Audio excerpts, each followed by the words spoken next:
Okay, plotting the moon within the concave Earth. This is a top-down view. We're looking at the celestial sphere in the center, the sun, and the moon. The celestial sphere has a pyramid in the middle, which is hidden by the dark waters and the thick clouds of the sky. The nebula is encased by a celestial crystalline sphere, which has the celestial ocean, which contains all the tiny sonoluminescent stars. You see the Milky Way band going across the top there. You have an extension of light going from the top of the pyramid to the back of the sun. The sun is only half sphere. It's flat in the back, it's dark in the back. And it emanates its light on a curve. The curve curves around and it converges to the other side. That's why we get the darkness funnel. That's why we get lunar eclipses. And if the moon goes north or south of that funnel, it's just simply a full moon. The moon also is a half sphere or a bowl. And it orbits magnetically around the Earth.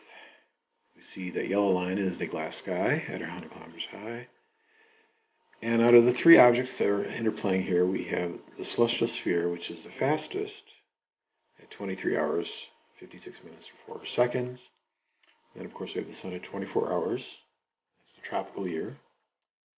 And then the moon is the slowest of the three, and it goes 24 hours and 50 minutes every revolution. Every day.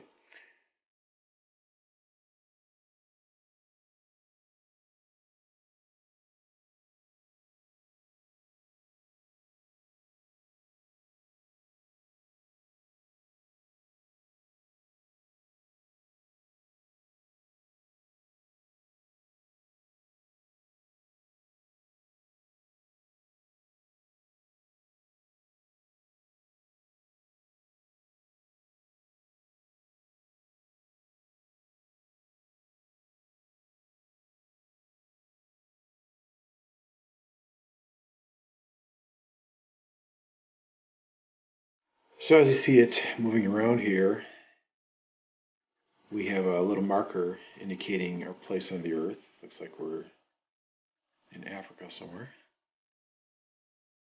And once it accumulates to 27.32 days, that marks the sidereal month of the moon.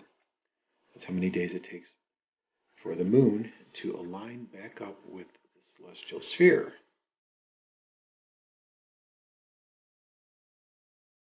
And if we go on to 29.53 days, that is what is called a synodic month. That is where we mark new moon to new moon, where the sun and the moon align up.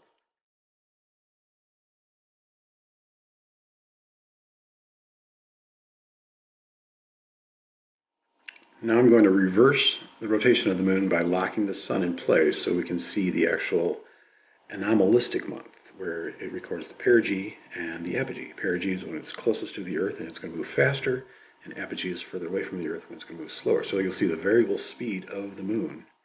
Remember, ellipses are fiction. Kepler was wrong.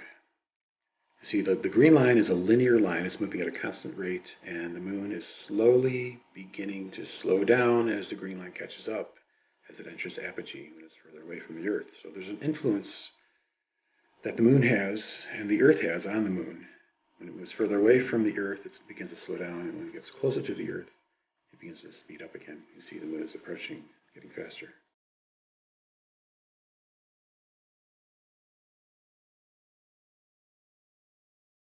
There's actually a 9-year cycle, actually it's 8.85 years, of the anomalistic months. So every 117 months, the moon will do a complete circuit.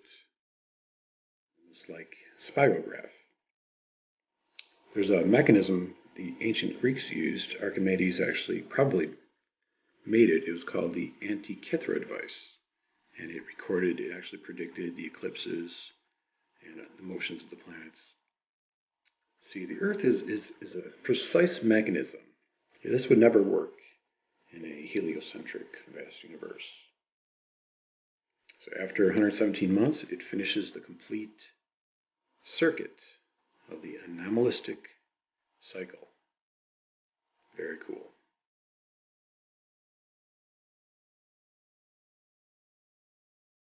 Looking front on, we see the declination range of the moon and the sun as they pass across the sky. From left to right, we see the termination line of the moon changing from day to day. We also see the backside of the moon. This is the lunar month of January 20th to February 18th. We see the equator there is actually shared with the celestial sphere. That means there's no tilt to the Earth. We can also see the sun's ecliptic at negative 23.5 to 23.5, which means the sun is oscillating in a cylindrical path from year to year. This cycle for the moon is called the Draconic month at 27.21 days.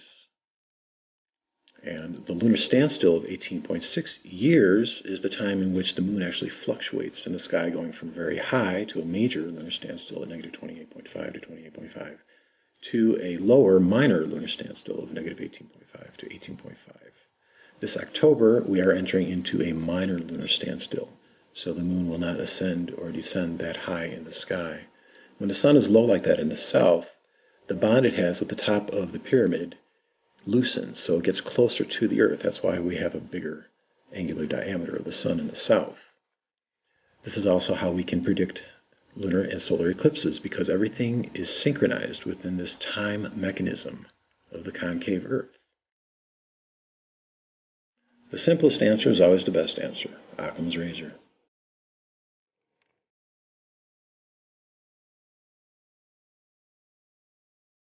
Well, thanks for watching. I hope you found this fascinating. You can watch some of my previous videos where I talk about the motions of the planets within the concave Earth, how there's a real retrograde motion. It's not just an apparent retrograde, how they are affected magnetically by the sun and by temperature, how the inferior and superior conjunctions of Venus happen, how the horizon happens within the concave Earth. Light actually bends upward. It gives the illusion that you're living on a convex sphere, but it's actually a concave encasement in which you live in. Lots of stuff. You can watch my compilation video featured on my channel. And if you're new to the concept, I just want to say welcome to reality. You've been fed a lie your whole life. You've been indoctrinated, and now people are waking up more than ever before. This is the time where the revolution happens, guys.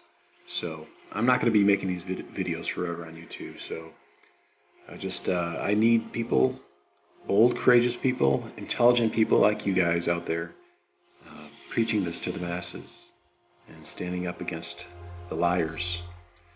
One day soon, the hail will destroy the refuge of lies.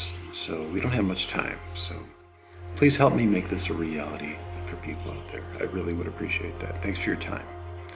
God bless. These visuals that I've been providing to you are helping you see the way the Earth works as if light were straight. However, it's not straight, it's curved. Now, there's a verse in the Bible, in Ecclesiastes 7:13, where it says, to consider the works of God, who can make straight that which God has made crooked, or curved. The Hebrew root word for crooked also means curved. So I think I've prophetically fulfilled that, or answered who can. So, take care.